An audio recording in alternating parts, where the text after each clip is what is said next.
像讲这个全球平均的温度，伫个昨日7月初4迄天，达到17度18，搁来创下着史上上热的纪录。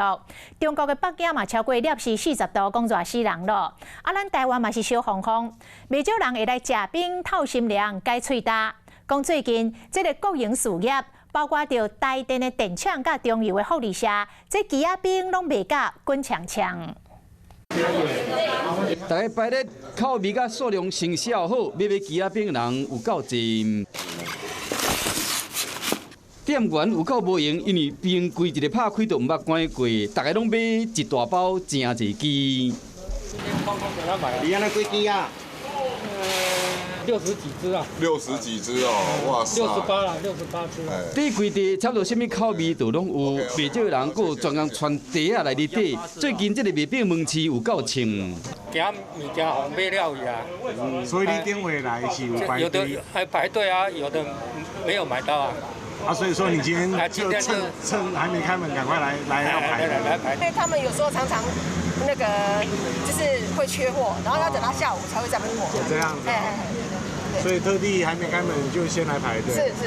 台电大拿电厂冰品部凤山分店伫休热期间开幕，8支鸡仔饼100块，大家收钱买。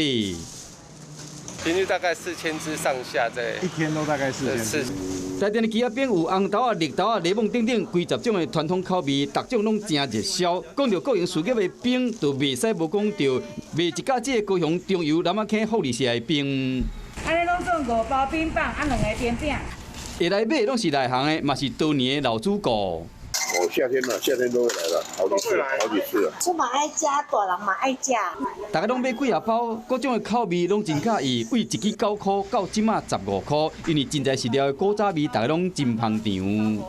冬天、夏天当然是，差得太多了，有8倍、9倍以上啊。